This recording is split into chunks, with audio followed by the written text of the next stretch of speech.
अस्सलाम वालेकुम।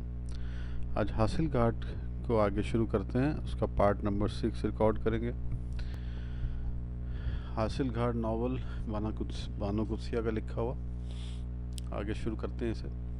फ़ोन की घंटी बजी। भाग कर कैसर ने फ़ोन उठाया। नाना, ये फ़ोन आपके लिए है। इसने मुझे अमेरिकन लहजे में पुकारा। मैंने चूंगा कैसर से पकड़ा। छोटा सा फरिश्ता मुस्कुराया और बोला, जहांगीर मामू फ़ोन पर हैं। क्या हाल है जहांगीर? मैंने सवाल किया। आपने अर्जुमंद के पास ही रहना है, मेरे पास नहीं आना। मैंने एहसास जुर्म तले खांस कर कहा, अभी तो अर्जुमंद जापान गई है, वापसी पर कुछ पता चलेगा। दूसरी जानिब जहांगीर की आवाज़ पूरी उम्मीद थी। वो खुशखबरी की आवाज़ में बोला, अबू हम आ जाते हैं आपके पास। आप ट्रैवल ना करें, आपके लिए मुश्किल होगा। हाँ, वो भी हो सकता है, बल्कि तुम ही आ जाओ। मुश्किल ये है अबू जी कि मैंने अभी तो जॉब ली है और इसका प्रोबेशन पीरियड है। मैं अभी छुट्टी नहीं ले सकता। ये शाहिदा आपसे बात करना चाहती है अबू। उसने फ़ोन शाहिदा को पकड़ा दिया। ज़रूर ज़रूर। अस्सलाम वालेकुम अबू जी। वालेकुम अस्सलाम। क्या हाल है अबू जी? बिल्कुल ठीक है। कुछ देर के लिए यहाँ हमारे पास आ जाएं अबू, मैं टिकट भिजवा दूँ। नहीं नहीं, हरगिज़ नहीं। मैं खुद हारून को देखना चाहता था। कितना बड़ा हो गया है वो। अब तो वो स्कूल जाने लगा है अबू, पूरी पूरी बातें करता है। हाँ, दिल में हल्की सी टीस उठी। इंसान कितना मजबूर है। मैं अपने पोते की बातों से भी आशना हूँ। मैं अपनी अस्करी के साय से भी महरूम हूँ। और अब इकबाल की हल्की फुहार भी मुझ पर नहीं पड़ती। फिर आ जाए ना पोते को देखने। अभी तो बच्चे अकेले हैं। बिलाला और अर्जुमंद जापान गए हुए हैं। पता नहीं क्या बात थी। मैं जहांगीर के घर जाना नहीं चाहता था। वहाँ भी खाली दिन और खाली रातों का ही सामना था। अर्जुमन को जापान से लौटे 10-20 दिन गुजर गए थे। वापसी पर उसने मुझसे सरसरी तौर पर इकबाल और उसके मियाँ निसार के मुतालिक पूछा।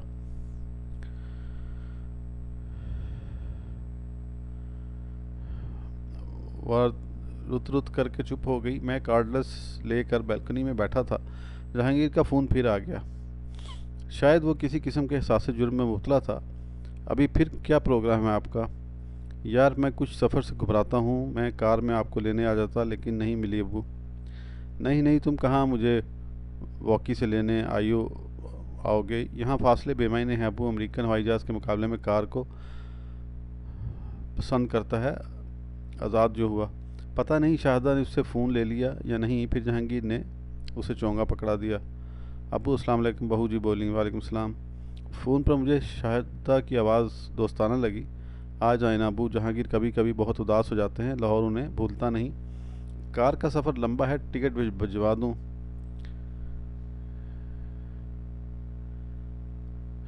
कैसे भूले बेटा, लहू लहू रहे। मैं खुशदिली से इजाफ़ा करता हूँ।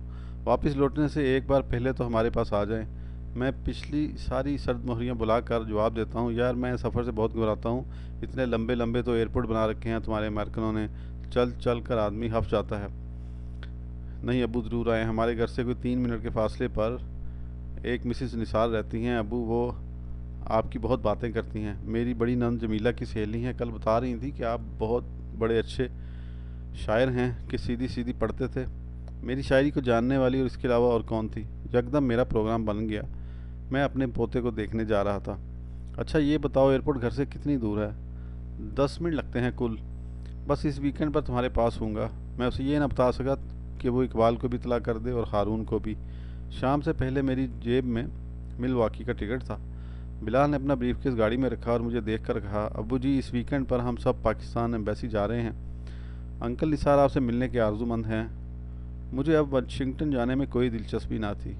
ओह, मैं तो इस हफ्ते मिलवाकी जा रहा हूँ बेटे हारून को देखने। अर्जुमंद मेरा टिकट भी ले आई है। ओह, आंखों में इनके घर भी ले जाता। मेरे लिए ट्रेड मिनिस्टर अंकल निसार अब कोई अहमियत न रखता था। मुझे यकीन हो गया था कि मिलवॉकी में असली इकबाल मौजूद है। उसके जाने के बाद मैंने 2 मरतबा जहांगीर के घर फ़ोन किया, लेकिन घर पर कोई मौजूद ना था। फिर रात गए शादा का फ़ोन आया। अबू जी सलाम वालेकुम। अबू जी आपका पैगाम मिला था मशीन आंसरिंग पर। अफसोस हम लोग घर पर नहीं थे। मैंने खुश दिली से पूछा, फ़ौजें कहाँ गई हुई थी? वो आंटी इकबाल थी ना, मिसेस निसार, वो लॉन्ग आइलैंड चले गए हैं। साथ साथ हम उनका सामान पैक कर रहे थे, साथ साथ बातें हो रही थी। वो रिफ़त आपा से बहुत छोटी थी, तो दोस्ती कैसे हो गई अबू? बस कभी कभी ऐसे भी हो जाता है। भला अब मैं इस लाफे को और कहाँ तलाश करूँ? तुमने उन्हें बताना था कि मैं शायद आऊँ। यहाँ तब्दीली रूल ऑफ द गेम से कोई अमेरिकन एक ही जगह जमकर नहीं बैठ रहता। जहांगीर भी ओहायो जाना चाहते हैं, बस आंटी ने इरादा किया और चल दी। जी अबू, क्यों फ़ोन किया था आपने? बस तुम्हें ये बताना था शाहिदा कि मैं आ नहीं सकता। मेरी तबीयत ठीक नहीं। मुझे यूँ लगा जैसे शाहिदा दूसरी जानब रो पड़ी।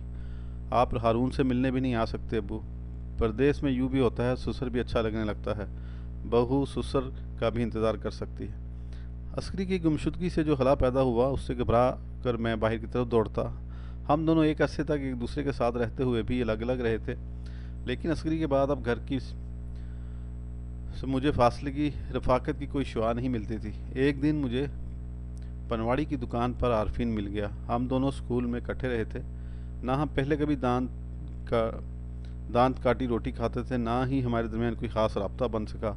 लेकिन अस्करी के बाद माजी से रब्ता जुड़ गया, और चूँकि मैं मुस्तकबिल में सजाए मौत के और किसी चीज़ को ख़त्मी तौर पर बुला ना सकता था, इसलिए मैंने आरफीन के रूप में माजी को अपना लिया। बदकिस्मती से इसी मजबूरी की वजह से मैं आरफीन से मुकम्मल तौर पर मात भी खा गया। ये बात नहीं कि वो मुझसे ताकतवर था या माली तौर पर वो मुझसे बेहतर था। शक्ल सूरत भी उसकी वाजबी सी थी। वो 1 टू 1 मुकाबले में वो मुझसे कमतर था। वजह सिर्फ इतनी थी कि मुझे इसकी ज़रूरत थी, और ज़रूरत हमेशा मजबूरी को जन्म देती है। मैं अपने खाली दिनों को किसी के नाम मानवी करना चाहता था। आरफीन ने मुझे इसलिए कबूल किया कि उसे किसी मेडल की अशद हाजत थी। उसने मुझे शिकस्त देकर ये मेडल अपने सीने पर सजा लिया। इस इजाफी तमगे ने इसमें अजीब किस्म की खुशएतमादी पैदा कर दी, जो शायद उसमें इससे पहले ना थी। कभी हम दोनों ताश खेलते, कभी शतरंज की बाजी लग जाती, कभी हम सैर को निकल जाते। सारे रास्ते वो अपनी बीवी के रवैये की शिकायतें करता रहता कि कैसे वो सारी की सारी अपने बच्चों में सरफ हो चुकी है, और बुढ़िया को इल्म ही नहीं कि आरफीन बुढ़े की दिन रात, माह महीने, साल ब साल किन हालों में गुजर रहे हैं। बुढ़ा सुबह की बैटरी से लेकर रात को फ्रिज टटोलते रहने तक खुद कफालत के मुख्तलिफ मरहलों से गुजरता था। असगरी की तरह बुढ़िया ने एक मुद्दत से अपना बेडरूम अलहदा कर लिया था, और अपनी ख्वाबगाह में वो अपने पोते पोतियों, नवासे नवासियों, बहू बेटियों के दरमियान मजिस्ट्रेट, नर्स, दाइया, आया की हैसियत में पुरबहार ज़िंदगी गुजारती थी। इस अहमियत में गुम होकर उसे भूल गया था कि आरफीन लंबे वक्फों के लिए अकेला ही वक्त के खिलाफ डंड बैठ के निकाल रहा था। मैं आरफीन को अपने मुतालिक कुछ बताने की कोशिश करता। अर्जमंद और जहांगीर की कुछ जदाई, बेवफाई, कल कम उल्फताती का जिक्र छेड़ता तो वो सुनी अनसुनी कर देता। उसे मेरी मुश्किलात का कोई अंदाज़ा ना था, ना ही वो मेरे हालात मालूम करने में दिलचस्पी रखता था। छोड़ो यार छोड़ो, बच्चों से आस लगाना छोड़ दो। तुम अपनी तवक्कुआत से उनकी राहें खोटी कर दोगे। पहली बीवी की तरह रकाबत को ज़िंदगी ना बनाओ। बुढ़ापे को सिर्फ बुढ़िया भर सकती है। पहली मर गई, मरने दो। मनाजा ना सही, चना जा सही, किसी तलाकन बुढ़िया का सुराग निकालो और घर डाल लो। जब तुम दवाइयाँ पीने लगो तो गिलास पानी का लेकर हाजिर हो जाए। दर्द सताए तो गर्म पानी की बोतल बना लाए। फजर का अलार्म बजता चला जाए तो अलार्म बंद कर दे। झींगरों की आवाज़ सताए तो पिचकारी फक छक कर दे। कीड़े मार दवाई डाल दे। घंटी सुन ले, फ़ोन का जवाब दे डाले। छड़ी पकड़ाए, भाई शादी कर लो किसी बेवा से, लेकिन उसके बच्चे ना हो। तुम्हारी तन्हाई का और कोई इलाज नहीं। मेरी नज़रों में कहीं इकबाल आकर टिक जाती और हमारी सैर और लंबी हो जाती। मुस्तकबिल को सजाने के लिए यही एक ख्वाब रह गया था, लेकिन मुझे तो ये भी मालूम न था कि इकबाल कहाँ है और किन हालों में जी रही है। तुमको ये सारे इनामात जो अभी तुमने गिनवाए हैं मिल रहे हैं भाभी ज़ैनब से। बताता हूँ ना तुम्हें, ज़ैनब तो अब अपनी मजिस्ट्रेटी में मशगूल हो गई है। वो अपना इक़्तिदार अहलियत छोड़कर नहीं आ सकती अपने बेडरूम से। वो आरफीन से आज़ाद हो चुकी है। तो फिर तुम दूसरी शादी कर लो। बल्कि बेहतर यही है हम दोनों 2 बहनों से शादी कर ले, मैं मशवरा देता। मेरे घर वाले मुझे घर से निकाल देंगे यार जी। वो सारे के सारे ज़ैनब बुढ़िया के हाथ पर बैत हैं। वो सर हालात हिला चला जाता, तुम मेरी तरफ शिफ्ट कर जाता। डिफेंस की ये कोठी 2 घरानों के लिए बहुत बड़ी है, तुम ऊपर रहना मैं नीचे। मेरे तहय्युल को पर लग जाते। मैं सोचता शायद अब तक तो इकबाल बेवा हो चुकी होगी, कोई उसकी कज़न वगैरह भी आखिरी उम्र का सहारा चाहती होगी। हम बुढ़ों से शादी करने पर वो दोनों रजामंद हो जाएंगी और जीते जी बाप जन्नत खुल जाएगा। नौकरों के आगे खुशामदी लहजे अख्तियार करने का मौसम, उनके इंतज़ार की सऊबत और लोग नौकरों को मुसलसल बख्शिशें देते रहने की मुसीबत ख़त्म हो जाएगी। फिर ख्याल आता अगर इकबाल के बच्चे हुए और उन्होंने अड़चन डाली तो मैं आरफीन से कभी अंदर की बात ना कर सका। हमें दोनों बुढ़ापे में दूसरी शादी पर देर तक बातें करते रहते, कई स्कीमें बनती, फैसले होते, लेकिन आखिर में आरफिन कहता, छोड़ यार, इस उम्र में क्या झक मारें, सारी उम्र भूरा भूरा भोरा भोरा करके इज्जत जमा की है, एक ही हल्ले में सब बह जाएगा। लोगों को क्या मालूम, बुड्ढों को भी मरने से पहले थोड़ी सी हमदर्दी, आराम, सहूलत दरकार है। हमें तो मोहल्ले वाले, घर के लोग सारे कभी कामयानी साहब छोड़ आए हैं, अब कीड़े जाने और हम मुनकर नकीर समझें और हम समझाएं, छोड़ यार, थोड़ा वक्त रह गया है, औखे सौखे काट लो।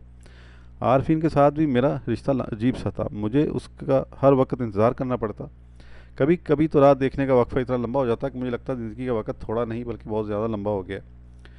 वो वादे के मुताबिक कभी ना आता। कभी मैं गेट पर खड़ा हार बार बार घड़ी देखते हुए उसका इंतज़ार करता, कभी मेरे इंतज़ार में तिलमिलाहट होती, फिर ये तैश की शक्ल इख्तियार कर लेता। मैं सोचता इससे तो बेहतर था कि मैं अपने बहन भाइयों से रिश्ता जोड़ लूँ, वो लोग स्टेटस में मुझसे बहुत पीछे रह गए थे। मुझे अब उनकी कुर्बल कुर्बल बातों से घिन आती थी। मुझे ये खदशा सताता कि वो लोग मेरे पैसे और स्टेटस से तो रिश्ता जोड़ लेंगे, लेकिन मुझे शायद तरोताज़ा ना कर पाएँ।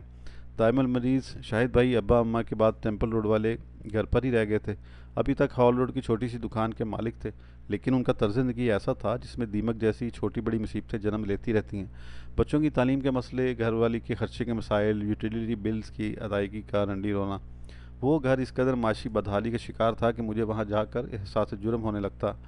शाहिद भाई या तो दमे के अटैक में दाखिल होते हैं या दाखिल होने वाले होते। इनका सांस उखड़ा देख कर मुनासिब बात भी ना हो सकती। वैसे भी तबकाती ऊंच नीच गुफ्तगू में रुकावटें पैदा कर देती है। जब कभी मैं वहाँ जाता, जेब भारी कर लेता। वापसी पर मुझे लगता जैसे टेम्पल रोड में मुझे आंसू भरे दहशतगर्दों ने लूट लिया। रिफत आपा कराची रहती थी, कभी कभी ईद पर मुलाकात हो जाती तो मुझे उसके बच्चों के नाम भी ठीक से ना आते। फरीदा और जफ़र दोनों जर्मनी में थे। इन तारकीन वतन की असल कहानी से कोई वाकिफ़ न था। शाहिद की बीवी उनकी बातें किया करती थी, लेकिन मैंने कभी इन दोनों का सुराग लगाने की कोशिश ना की। अब्बा अम्मा ने घर से रुखसत होते ही सबको आज़ाद कर दिया था। मैं एक कंफर्टेबल ज़िंदगी को मसाइल के हवाले ना करना चाहता था। मुझे इतला और इंतज़ार दोनों से खौफ आया था, फिर भी मैं सुबह शाम अच्छे दिनों का इंतज़ार ही किया जाता, गोया यही ज़िंदगी का असल मफहूम हो। अजीब सी बात है, लेकिन आरफीन मुझे इंतज़ार करवाए बगैर कभी ना आया। कुछ देर गुस्से की हालत में टहलने के बाद मैं मुकम्मल तौर पर इज़मलाल और शिकस्त में बदल जाता। ख़ुद तरसी का शिकार, अपनी हालत ज़ार पर दिल शिकस्त था। उसके आने तक मैं मुकम्मल तौर पर पसपा हो जाता। वो गाड़ी से उतरते ही बड़े ज़ोर से I am sorry, I am very sorry के नारे लगाता। उसकी खुली खुली मुस्कुराहट, साफ उजले कपड़े, शुशाइन वाले बूट देखकर मेरी थकावट कम होने लगती और मैं आई एम सॉरी पर इत्तफाक करके उसके साथ साथ अंदर की तरफ चल पड़ता। आरफीन ने हमेशा वादे तोड़े। उसके नज़दीक हर नया वादा पिछले वादे की तोसी था। अव्वल तो वह पैसे लेकर कभी वापस न करता, और अगर कभी इसने रकम वापस भी की तो किस्तों में, गोया रट्टी चला दी। हमेशा पूरी रकम लेता और कभी साली अदा न करता। मेरे हर प्रोग्राम में मुझसे पहले शरीक होता, लेकिन जो ही सैर व तफरीह का कोई प्रोग्राम वो अपनी फैमिली या किसी दोस्त के साथ अलहदा तय करता, फ़ौरन मेरा पत्ता काट कर उनके साथ शामिल हो जाता। मुझे इन तफरीहात की तफसील हमेशा बाद में एल्बम की तस्वीरों की तरह उल्ट पुट कर दिखाया करता। इसका ख़ानदान, दोस्त, शिकार, अखबार बीनी, कुतुब बीनी के मशागिल में मेरा कोई गुजर न था। मैं डिफेंस की 4 कनाल कोठी में सिर्फ आरफिन के इंतज़ार की रस्सी से बंधा कुत्ता था। मैंने ना तो भाग जाने की सोची, ना आरफिन को छोड़ देने का ख्याल ही कभी मुझे आया। मैंने उसके सामने हमेशा हार मानी। वो ताकतवर फातेह सिकंदर था, बिग बॉस, सरजी, फैसले सादर करने पर कादिर। उसे अपने किसी रवैये से अपने अमल की एक्सप्लेनेशन कभी न दी। मैं अगर किसी मामले में ज़रा सा भी कसूरवार ठहरता तो अदना चपरासी, क्लर्क, खानसामे की तरह जवाब पेश करने लगता। गलत होकर भी उसकी गुफ्तगू इल्ज़ामी होती। दुरुस्त होते हुए भी मेरी बातों पर उसका गुस्सा जायज़ लगता। वो भड़कता, तुम जैसे क्लर्कों को चिड़कियाँ ही खानी पड़ती हैं और शोकास नोटिस भी कभी कभी हाथ में आ जाता है। तुम्हारी पर्सनैलिटी इतनी दौलत के बावजूद तब्बू है, ये सारी तुम्हारी पेंडू बैकग्राउंड की वजह से है। आई एम सॉरी यार, मैं कहे जाता, लेकिन बिग बॉस कभी मेरी सॉरी को कबूल न करता और झिड़कता चला जाता। कोठी बहुत बड़ी थी। मेरा रोल इस कोठी में रखवाले का था। भौंकते रहना, चौकीदारी करना, रॉन्ग नंबर के फ़ोन सुनना, दरवाजे कुंडियाँ बंद करना खोलना, अर्जमंद और जहांगीर के फ़ोन के इंतज़ार में रहना, धोबी, दूध वाले, अखबार के हॉकर से दोस्ती करना, कोठी से निकलकर गेट पर खड़े होकर आते जाते लोगों को सलाम करना, गरीबों को खैरात देना, कौवे चीलों को सदके का गोश्त फेंकना, लॉन में माली को शर्मिंदा करने के लिए जड़ी बूटी निकालना। मैं नयापने के लिए कुछ छोटी छोटी अजीतें ईजाद कर ली थी, क्योंकि इन अजीतों के अलावा मेरा कोई मसरफ़ न था। बाकी बचे हुए वक्त को मैंने आरफीन के इंतज़ार और इकबाल की याद के हवाले कर दिया था। फिर अचानक एक वाक़या हो गया। इस दिन आरफीन बड़े सादा से शलवार कमीज़ में आया। उसकी नमक मिर्च दाढ़ी भी बड़ी हुई थी और यूँ लगता था गोया वो रोया सा है। मैं आरफीन का इंतज़ार भी नहीं कर रहा था कि वो अचानक वारिद हो गया। ये भी अजीब बात हुई। हम दोनों आगे पीछे अंदर की तरफ चल दिए। सैर को चले, मौसम अच्छा है। नहीं यार, यहीं ठीक है।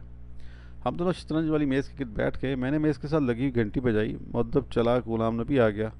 मुझे मालूम था कि इस शाम वो इस मामूली सर्विस के बदले मुझसे उधार मांगेगा या छुट्टी। कॉफ़ी लाए करीम के साथ? ना ना जी, जी नहीं चाहता। ना, चलो चाय लाओ। गुलाम नबी बर्खास्त हो गया। मैंने शतरंज पर मोहरे जमाए। 2 चालें चलने के बाद आरफीन ने कहा, बस यार, जी नहीं करता। ताश निकालूं? ना यार, वो दो आदमियों में फलाश खेल कर मज़ा नहीं आता। तो फिर तीसरे आदमी की तो चॉइस ही मेरे पास नहीं है। आरफीन दोनों घुटने खोल कर इन पर हाथ जमाए बैठा था। फिर कहीं से मगरिब की अजान सुनाई दी। वो सीधा गुस्लखाने में चला गया। मैंने बावर्ची खाने का रुख किया और उसकी पसंद की कॉफ़ी बनाकर लौटा तो सर पर रुमाल बांधे एक कोने में सामने कुशन रखकर नमाज पढ़ने में मशगूल था। चंद लम्हे मैंने इसकी कमर को घूरा तो मुझे यूँ लगा जैसे वो रो रहा हो। जब तक वो मगरिब की नमाज़ पढ़कर उठा, क्रीम वाली कॉफ़ी ठंडी हो चुकी थी। वो सर से रुमाल उतारता हुआ कुछ उकताया सा आकर सोफे में धंस गया। भाई साहब, तुमने तो कॉफ़ी बर्फ़ कर दी। मुझे बता देते, मैं कॉफ़ी ना बनाता। ठीक है, चलेगी। इसने प्याली उठा ली। ये मेरे लिए अजीब सी बात थी, क्योंकि आरफीन खाने पीने के मामले में बहुत नाजुक मिजाज था। गर्म चाय, उबलती कॉफ़ी, दुरुस्त नमक मिर्च, अच्छी भुनाई वाला गोश्त, खस्ता चीज़ें, लजीज खाना बर वक्त हाजिर ना होता तो वो चिड़चिड़ा सा हो जाता।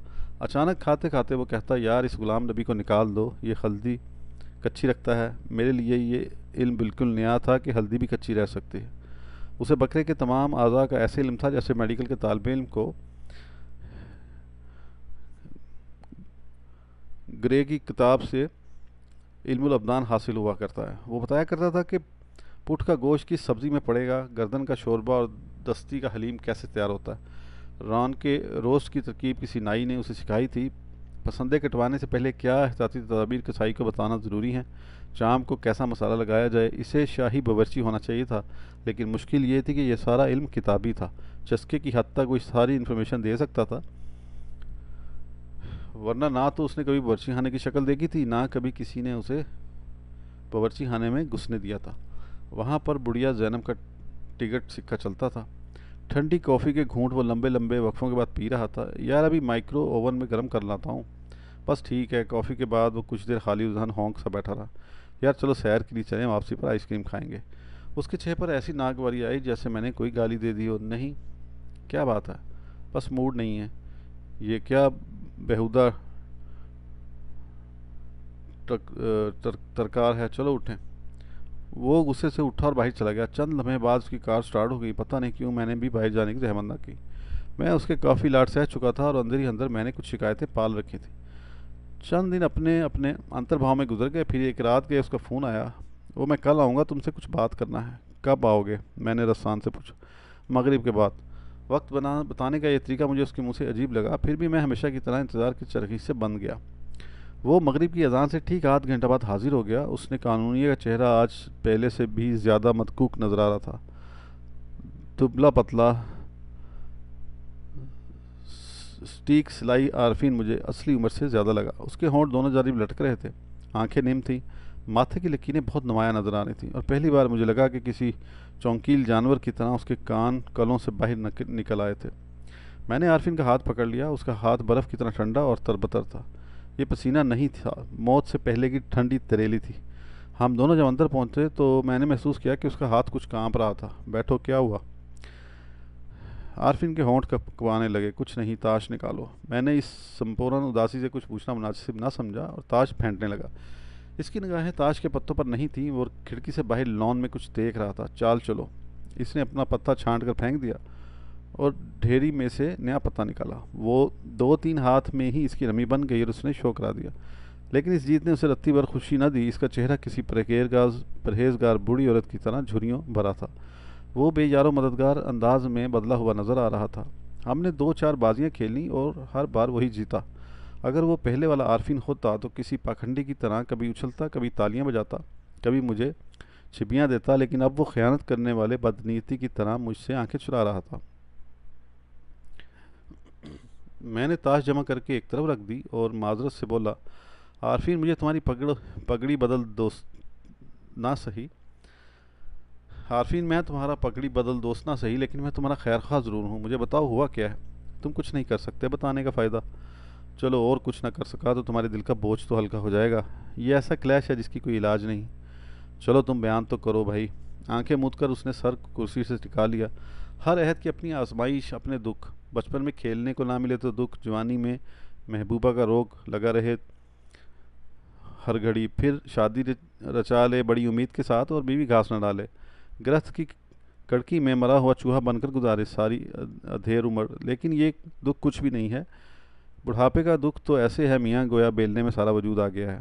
मैं चुप रहा। मेरा ख्याल था हंकारा भरने से वो चुप हो जाएगा। औलाद और माल की आजमाइश तो सबसे बड़ा दुख निकला। घोड़ा घुड़दौड़ की हर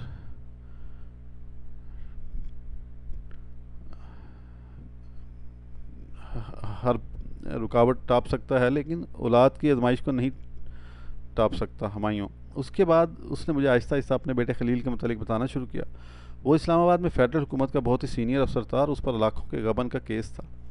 इस वक्त उसे सस्पेंड करके इंक्वायरी चल रही थी और उबलते दूध के झाग की मानिंद इसकी छोटी बड़ी बुराइयां बढ़ चढ़ कर अखबारों में छप रही थी। पता चला कि वो हाउस अरेस्ट में था। इसका पासपोर्ट जब्त हुए काफ़ी अरसा हो गया था।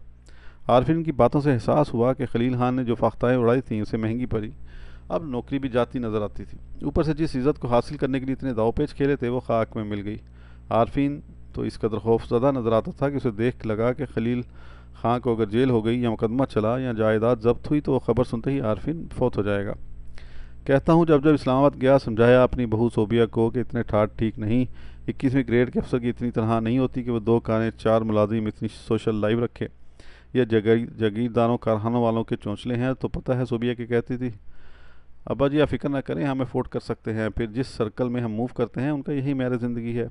अब हम उर्दू मीडियम स्कूल में तो बच्चे नहीं भेज सकते ना। आपको पता है, तनहा में तो सिर्फ बच्चों की फ़ीस जाती है, यूटिलिटी बिल्स भी पूरे नहीं हो पाते। तुम फिक्र ना करो, अल्लाह मालिक है, वो कोई सूरत निकालेगा। देखते जाना, कोई ना कोई हावी हाथ पकड़ेगा। आरफीन को मैं अपने इसकात के बगैर तसल्ली देता। हाँ जी, वही आखिरी सहारा है। मैं तो किसी मिनिस्टर वगैरह को भी नहीं जानता। अल्लाह सुन रहे तो इज़्ज़त रह सकती है, वरना। नमूद कर डराया आरफीन निढाल होकर जवाब देता। यहाँ से बुढ़ा और भगवान की कथा शुरू होती है। सारी उम्र जिस आरफीन ने मस्जिद का रुख सिर्फ ईदैन पर किया था, अब सारी नमाजें मस्जिद में पढ़ने लगा। आरफीन की कुछ ऐसी कायाकल्प हुई कि दुनियावी दारू ना मिला तो हर फ़कीर के पीछे भागना, हर शाह साहब से तजवीज़ लिखवाना, दरगाहों पर हाज़िरी देना, मस्जिद में चटाइयाँ बिछाना, नमाजियों की जूतियाँ कतार में रखना, दरगाहों पर झाड़ू फेरना, दाता दरबार में देगे नज़र करना, वजीफ़े पढ़ना, महफिल में बैठ कर तस्बीह फिराते रहना इसका वतीरा ठहरा। आरफिन की ज़िंदगी का नक्शा बदल गया। औलाद की आजमाइश ने गोया इस बंडेले को बकरी बना दिया। इस बनी आदम के लिए औलाद की आजमाइश माल की आजमाइश में बदली। जगह जगह आरफिन को सुनवाई के लिए रिश्वत सिफारिश के लिए भारी रकमों की ज़रूरत पड़ी। औलाद और माल की आजमाइश में फंस कर बेचारा क्यूरे का बहकाया और जोगी का फटकारा आखिरी उम्र में ऐसी दलदल में फंस गया कि सारी ताश शतरंज धरी की धरी रह गई और आरफिन ना घर का रहा ना घाट का। कुछ देर के बाद मैं सिर्फ आरफिन को तलाश करता रहा। मुझे पता चला इस्लामाबाद में है। फिर किसी ने बताया है तो इस्लामाबाद में ही, लेकिन बरी अमाम के पत्थरों में भटकता फिरता है। ना किसी से बात करता है, ना किसी को पहचानता है। हुलिया से भी पहचाना नहीं जाता। निगरू लोग गाया करते हैं, सोचता हूँ मेरा भाई गया कहाँ, सोचता हूँ मेरा भाई गया कहाँ, जंगलों में खो गया शायद, आएगा अब कहाँ, जाने कहाँ बिखरूँगा मैं मालिक किसी उदास जगह में, ज़मीन पर ढेरी की सूरत गिर कर उसे पाऊँगा, क्या पहचानूँगा उसे, मेरा भाई गया कहाँ।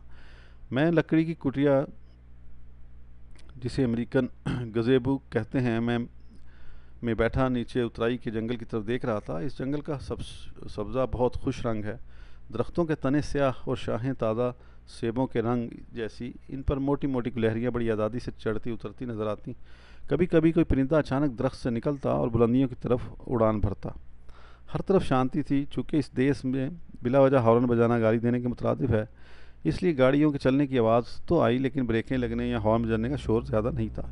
फिर एक पाकिस्तानी औरत ना जाने किस ब्लाकेज या सुपरमार्केट की तरफ से चलती हुई अचानक वारद हुई। मुझे उसके वरूद का इल्म ना हुआ। टूटी बैसाखी पर सहारा पाकर वो बोली, मैं यहाँ बैठ जाऊँ चाचा जी? मुझे चाचा जी ये लकाब सुनकर ज़रा सी नागवारी महसूस हुई, क्योंकि वो औरत 50 से कम ना थी। फिर ये सोच कर अर्जुमंद और बिलाल की ठोड़ियाँ भी दोहरी होकर ढलने लगी हैं। मैं चुप हो गया। ये सरकारी गज़ेबू है, आप शौक से जहाँ चाहें बैठें बेटी। इसने अपनी खरीदारी के चंद लिफाफे बेंच पर रख दिए और आहिस्ता से बोली, मैं बहुत दूर से आपको देख कर आई हूँ। यहाँ तो इतनी तन्हाई है कि कोई मशवरा देने वाला भी नहीं। आप खुद बहुत समझदार हैं, आपको मशवरे की क्या ज़रूरत है? और फिर ये भी देखा गया कि इंसान मशवरे तो लेता है, उस पर अमल नहीं कर पाता। ये इंसानी मजबूरी है, वो अपने से ज़्यादा किसी को अक्लमंद नहीं समझता। नहीं चाचा जी, मेरी आरज़ू है कि कोई मुझे गाइड करे। मैं बड़ी मुश्किल में हूँ। मैं एकदम अपने आप को अहम समझने लगा। हाँ हाँ फरमाइए, अगर मैं कुछ चाराजोई कर सका तो मुझे खुशी होगी। वो भी खशाश बशाश सी नज़र आने लगी, गोया मैं उसकी असली मदद करने वाला था। बात यह है चाचा जी, फिर वो रुकी। ग्रोसरीज के एक लंबे लिफाफे में से, जिसमें सीरियल्स के डब्बे थे, इसने बाजू घटाकर एक चॉकलेट निकाला। आपको हेज़लनट्स पसंद हैं? ये चॉकलेट बेकन और हेज़लनट से बना है। मुंह के जायके को भड़काने के लिए इंसान गंदम के दाने से चलकर कहाँ से कहाँ पहुँच गया था। शुक्रिया। मैंने चॉकलेट का ब्रांड पड़ा से नाक से लगाकर सूंघा और शुक्रिया कहकर रेपर खोलने लगा। You are welcome. चाचा जी, बात यह है कि मेरे 2 बेटे हैं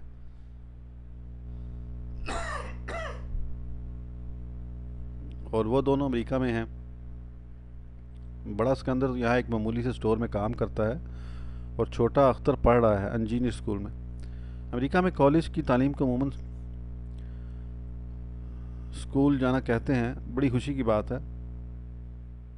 बज़ाहिर तो खुशी की बात है ही चाचा जी, लेकिन मेरे लिए बहुत मुश्किल का सामना है। इसकी बातों से ज़्यादा चॉकलेट मज़ेदार थी। मेरे मियाँ इनके यहाँ पर रजामंद न थे।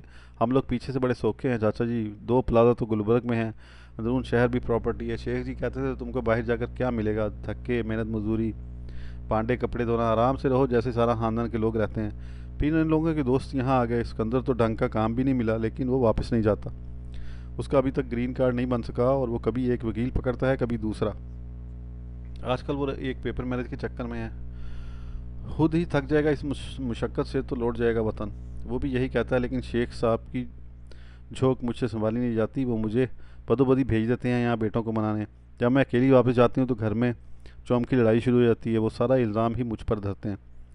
मैंने सुकराते लहजे में कहा, तुम ऐसे करो अजीज़ा, आपको मेरा नाम कैसे पता चला? वो खिल उठी। बस ऐसी बातों का इल्म हो जाता है। डब्बा पीट के से लहजे में मैं जवाब देते हुए मैंने कहा, तुम अजीज़ा ऐसे करो, अपने शेख साहब से कहो जाकर खुद बच्चों को राह पर लाएं। आए थे 4 साल पहले, हम दोनों आए थे। पहले मिन्नतें समाजते की, फिर धमकियाँ दी, आखिर में आग करने का फैसला भी सुनाया, लेकिन उल्लू के पट्टे माने नहीं। शेख साहब तो बूम भड़क वापस चले गए 10 दिन के बाद ही। मैं महीना भर ठहर के लौटी। तब से आज तक वो उठते बैठते ताने मीने देते ही रहते हैं। उनका ख्याल है कि दोनों जो भटके हैं तो मेरी कारगुजारी है। बताएं मैं क्या करूं? बड़ा तो फिर भी लीगल इमिग्रेंट है, छोटे के पास तो ग्रीन कार्ड भी नहीं। एक हलाल गोश्त की दुकान पर काम करता है और आधी उजरत लेता है, लेकिन वापस नहीं चलता। क्या करूं चाचा जी? मेरे दिल में आई क्या कह दूं, करना क्या है बीबी अजीज़ा, सब्र शुक्र करो। औलाद की आजमाइश से हो, इस उम्र के यही मेवे हैं। लेकिन इसका चेहरा देखकर हिम्मत ना पड़ी और मैं चुप रहा।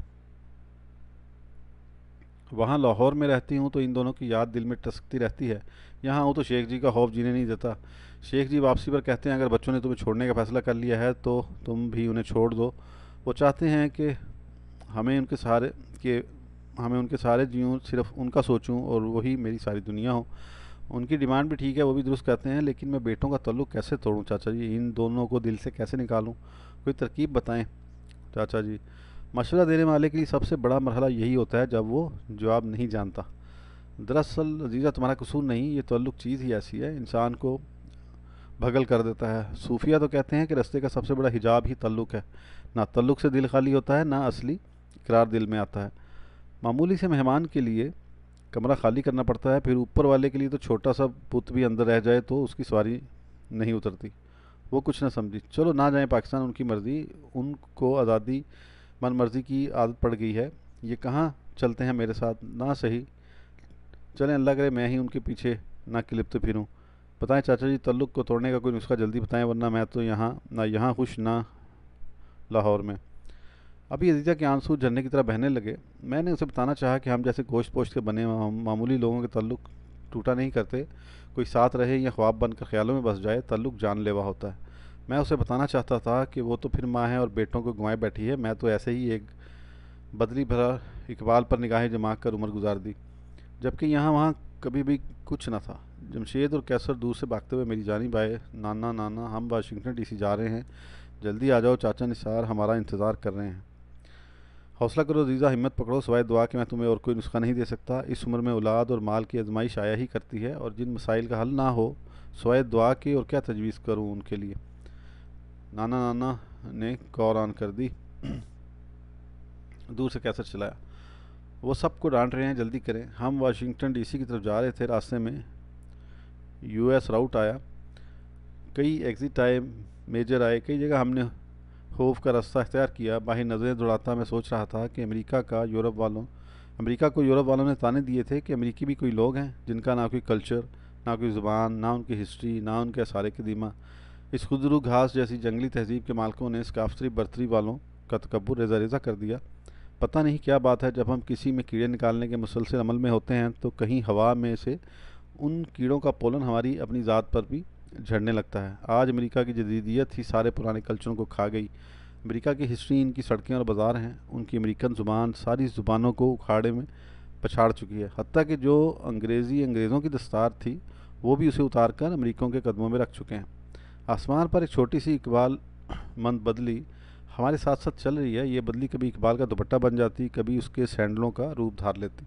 मैं सोचता चला जाता हूँ, ये कैसा ताल्लुक़ है जो बिला वजह बेनाम एक खलिश की तरह मेरे साथ चलता ही चला आया। इस ताल्लुक़ ने मेरी रोज़मर्रा की ज़िंदगी में कोई खंडत न डाली, मेरे गृहस्थ आश्रम को बर्बाद न किया, और फिर भी कार से नज़र आने वाले मंजर की तरह ये साथ ही रहा। मैंने हॉलवुड की दुकान से डिफेंस की कोठी तक दुनियावी ज़िंदगी के लिए जद्दोजहद में वक़्त गुजारा, और कभी पिट स्यापा नहीं डाला। फिर भी ना मेरा कोई राजना था, ना ही किसी को इल्म हो सका। और फिर भी ये कैसा ताल्लुक़ था असगरी, तुम तो सिर्फ ममता को समझ सकी हो, मैं तो इस ताल्लुक़ का कोई नाम भी नहीं रख सकता जो मैं इकबाल के लिए महसूस करता रहा। कार तेज़ थी, ख्यालात तेज़ तर, मैं भी बच्चों की तरह मनाजिर देखने से कासिर था। मैं ट्रेड मिनिस्टर से मिलने एम्बेसी नहीं जाना चाहता था। पता नहीं क्यों मुझे यकीन हो गया कि मेरे मन का मोती लॉन्ग आइलैंड चला गया है। अगर मैं जहांगीर के घर जाकर तस्दीक कर सकता दो तो बात पाया सबूत को पहुंच सकती थी, लेकिन मैंने तो बैठे बिठाए हिजानी मन मौजी फैसला कर लिया था। मैंने तो शाहिदा को भी एक बार फिर अपने ऊपर से दूर कर लिया था। हारून को भी देखने में ना जा सका क्योंकि वहाँ की इकबाल लॉन्ग आइलैंड चली गई थी। बिलाल और अजमत छोटी छोटी बात पर लंबी लंबी बहस कर रहे थे। बच्चों ने टेलीविज़न लगा रखा था और मनाजिर कुदरत देखने की बजाय वो मीडिया से वाबस्ता थे। यकदम मैं भी एक उल्टे ट्रैक पर चलने लगा। क्या ये मुमकिन है कि लॉन्ग आइलैंड जाने वाली वो इकबाल ना हो जो आपिया की दोस्त थी? बुढ़ापे में उम्मीद छोटे इशारों से शगुफे में बन जाती है और उससे भी कमतर वाक़यात से टूट जाती है। अब मेरे ख्याल ने एक नया जाल बुनना शुरू कर दिया। ट्रेड मिनिस्टर की बीवी ही असली और वड्डी हीर है। ये मेरी खुशनसीबी थी कि मैं उससे मिलने जा रहा था। शायद ट्रेड मिनिस्टर की बीवी ही असली इकबाल निकले। यकीनन यकीनन यही इकबाल असली है। क्या इकबाल मोटी हो चुकी होगी? क्या इसका चेहरा झुर्रियों ज़दा हो गया? क्या इकबाल ने बाल डाई कर लिए होंगे? सुनहरी सुनहरी ब्राउन हो सकता है उसके सामने वाले दांत टूट चुके हों। ये भी ऐन मुमकिन है कि उसके सारे दांत नकली हों। मैंने उस वक़्त सुख का सांस लिया जब ट्रेड मिनिस्टर की बीवी इकबाल ने ही दरवाज़ा खोला। ये वो इकबाल ना थी जिसे मैं जानता था। खुशबू में बसी एक बूढ़ी औरत रंग के सैलाब में मलबूस थी। उसके सारे तारोपोद ढीले और बनावटी थे। इतने ढेर सारे कीमती प्रॉप्स के बावजूद वो काबिल ज़िक्र ना थी। आंटी इकबाल हमारे लिए चाय लेने चली गई। अर्जुमंद को इन्फॉर्मेशन देने का बहुत शौक़ था। उसकी आरज़ू होती है कि वो अखबार की तरह हमेशा ताज़ा खबर दे, चौंका डाले, हर दवाई का इल्म रखती हो, वो पहनने ओढ़ने में अथॉरिटी मानी जाए। अर्जुमंद ने इन्फॉर्मेशन के शौक़ में अमरीकी ज़िंदगी के मतलब इतनी अनगिनत बातें जमा कर रखी हैं कि कभी कभी शुबा होता है कि उसकी 7 पुश्तें इसी सरजमीन में रहती रही हैं। वो निसार का इंटरव्यू पेश करती है। अंकल तो बड़ी ठीक ठाक पर्सनैलिटी हैं, बड़ी आलिशान बातें करते हैं, लेकिन वाइफ में वो स्पार्क नहीं। कमरा खाली पाकर अजमल बोली, क्यों? यूँ लगता है आंटी इकबाल से उनकी शादी ज़बरदस्ती हुई है। दोनों बेदार से बैठे होते हैं जैसे माजी में कोई मायने तलाश कर रहे हों। मैं खैर इन होकर अजमल की शक्ल तकता हूँ। अंकल निसार, आंटी इकबाल, तुम्हारे अंकल निसार खूबसूरत हैं जी। अबू बहुत 6 फुट 1 कद हैं। सुना है जवानी में टेनिस खेला करते थे। मैं जहन में निसार की शनाख्त परेड करने लगता हूँ। बड़े छोटे स्पार्क से ख्याल की गाड़ी स्टार्ट हो जाती है। दराज कद खूबसूरत टेनिस का खिलाड़ी, ट्रेड मिनिस्टर। लेकिन अब मुझे ट्रेड मिनिस्टर से खौफ नहीं आता, ना उसकी टेनिस से, ना उसके हुसन से। बच्चे कहते हैं अंकल निसार के। अर्जुमंद मुस्कुराती है, पता नहीं, 2 बेटे हैं, एक ही बेटा है। बात यह है अबू, ये अमरीकी माशरा झूठ का आदी नहीं। जब हम लोग पहले पहर यहाँ आया करते थे तो हम जिससे मिलते उसके बाल बच्चे का हाल ज़रूर पूछते। पीछे से हमारी आदत पड़ी हुई थी जिससे मिलना, बच्चों की बात ज़रूर करना। हालांकि हम तो बच्चों के नाम तक न जानते थे, लेकिन यहाँ आकर आदत बदल गई। अमेरिका में हम पर्सनल बातें नहीं करते। इकबाल को देख लेने के बाद मुझे ट्रेड मिनिस्टर को देखने की ख्वाहिश ना रही। उसके बच्चे कितने थे उसकी मुझे रत्ती भर परवाह न थी। ये मेरी वाली इकबाल ना थी। वापसी पर कार में बैठा सोचता जाता हूँ, माशरती ज़िंदगी में अमरीकी तब्दीली का वहाँ रहता है। यहाँ के लोग दब दबा के 5 दिन काम करते हैं, लेकिन वीकेंड पर ज़रूर ब्रेक लेते हैं। छुट्टी लेना और छुट्टी मनाना उनका बुनियादी हक ही नहीं, ज़रूरत भी है। वो एक रियासत से दूसरी रियासत में खुशी खुशी जाते हैं, नौकरियाँ तब्दील करते हैं, हत्ता के साथी को भी तब्दील करना भी उनके नज़दीक कोई जानलेवा हादसा नहीं। दरअसल तब्दीली फितरत ही का कानून है। इंसान हमेशा बच्चा नहीं रहता। तब्दीली उसे नौबालिग से बालिग और जवानी से बुढ़ापे में मुंतकिल कर देती है। एक मुद्दत हालात की तब्दीली पैदा ना हो तो इंसान की ना सिर्फ तबीयत पथरीली हो जाती है, बल्कि बसा औकात उसकी खूबियाँ बदल कर ख़राबियों में बदलने लगती हैं। मुद्दती गरीबी और गैरत के हाथों पिसने वाले नादार तबीयतन कंजूस हो जाते हैं। अगर उनके हालात खुशगवार भी हो जाएं तो उनका बटवा नहीं खुलता। वो दूसरों को हंसता खेलता देख कर चिढ़ते रहते हैं और उनके नज़दीक साफ़ सुथरी ख्वाहिशें भी काबिल एहतराम नहीं रहती। अपनी ख्वाहिशात पर सब्र का ढकना तादेर बंद रखने से वो अपने नफ्स पर जुल्म करना सीख जाते हैं। आपने देखा होगा कि वो लोग जिन्होंने मुद्दतों सख्त हालात का मुकाबला किया, वो शकील कल्ब भी हो जाते हैं। उन्हें ना अपने पर तरस आता है, ना दूसरे के आंसू गिरता देखकर उनके दिल पिघलते हैं। अगर डॉक्टरों ही की मानी ये दूसरों के दुख दर्द में शरीक भी रहें तो भी उनके दिल पसीजते नहीं और उनमें रिक्कत पैदा नहीं होती। इस तरह क़ुव्वत बर्दाश्त और सब्र की सिल सीने पर रखने वाले रहमदिली जैसी नेमत से खाली हो जाते हैं और उनकी क़ुव्वत बर्दाश्त की खूबी ख़राबी में बदल जाती है। यही ज़िंदगी का सबसे बड़ा अचंभा है कि कैसे नेकी बदी में और बदी नेकी में बदलती रहती है। कैसे इंसान की खूबी ही उसकी ख़राबी बन जाती है और उसकी ख़राबी ही में खूबी की गुंजाइश रहती है। आज इतना करते हैं, फिर इंशाअल्लाह इसको आगे कंटिन्यू करेंगे। उस वक़्त तक के लिए इजाज़त दीजिए। अल्लाह हाफ़िज़।